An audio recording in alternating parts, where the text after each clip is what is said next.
си негде подалеку од чадојде.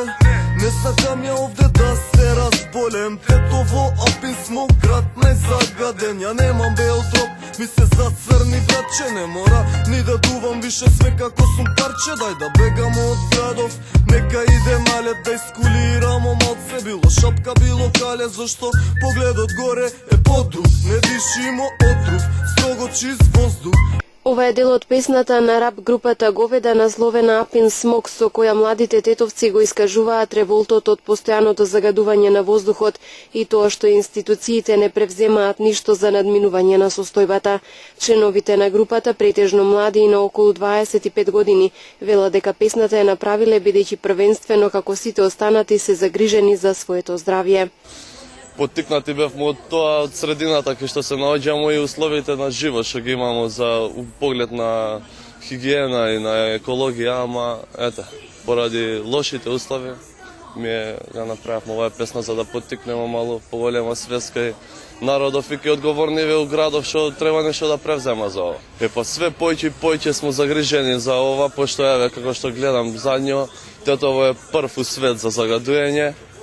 И стварно сум загрижен, не знам здравствено дали ќе успееме да го поднесеме ова, ама ќе продолжиме да се бориме. Ние можеме многу мало да направиме, само пресија може да се деси према тие што треба нешто уствари да превзема. Ама ето, тоа е тоа. Раперите велат дека песната, за која има и спот кој може да се види на YouTube, е направена пред една година во 2014-та, но за жал ќе биде актуелна и годинава како и во иднина. Идејата беше тоа, значи да се каже за воздухов, за тоа што не мучи, за тоа, значи живееме сваки ден, сваки од нас живи у градов и се дави у воздухов. И тоа ни беше идејата, значи да го кажеме револтот.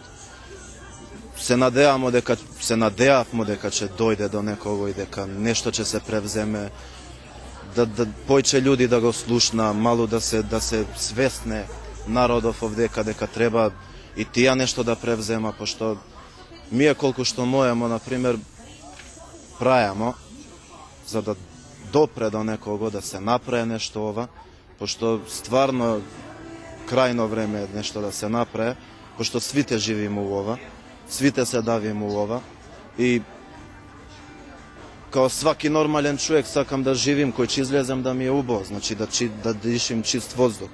Не да излагам и да се давиме у ова што се давиме моментално. Ние увек се трудиме, значи, на хумористичен начин, со малку хумор, да влеземе у човечкава психа, знаеш, да го прифатат тоа, да видат стварно, знаеш. Да го направиме поинтересно за слушање и уствари меѓу редој да има и порука, значи да го кажеме тоа што сакаме да го кажеме. Младите тетовски рапери сепак имаат надеж дека нешто ќе се смени и дека во иднина нивното творештво ќе биде насочено кон други теми. Има материјал многу, ама инспирација имамо многу, значи живиме у таква околина кај што не сакамо искрено да се повтори, да снимиме у таква песна, сакамо, значи, за нешто поубаво, значи да не се давиме овдека, дај направите нешто, значи и вие се давите, значи и вие живите у истата средина, и вие го дишите истиот воздух, направите нешто, не мора ние да ви кажемо, се давиме овдека, пошто и вие се давите у истиот воздух. Значи, треба да ни да се реши овој проблем, за да имамо други теме од кои што ќе црпиме инспирација, да снимамо за други ствари, да не се замарамо више и немамо вода, воздухов не ни чини, депонија на онамо треба да, значи тоа се ствари што и вие ги живите и вие треба да превземете нешто за нив. Да се среда и да ги нема више тие проблеми. Од изминати 312 дена во текот на оваа 2015 година, тетовци во 292 денови дишеле воздух во кој канцерогените PM10 честички биле над дозволената гранична вредност, а здравствените норми велат дека не смее да има повеќе од 35 такви дена годишно. Освен ова, во воздухот во Тетово 180 дена во годината биле измерени и повисоки концентрации од безбедната по здравје гранична вредност на приземниот озон. Здравствените нормативи велат дека во една година не смее да има повеќе од 25 такви денови во кои е надмината дозволената концентрација на озонот.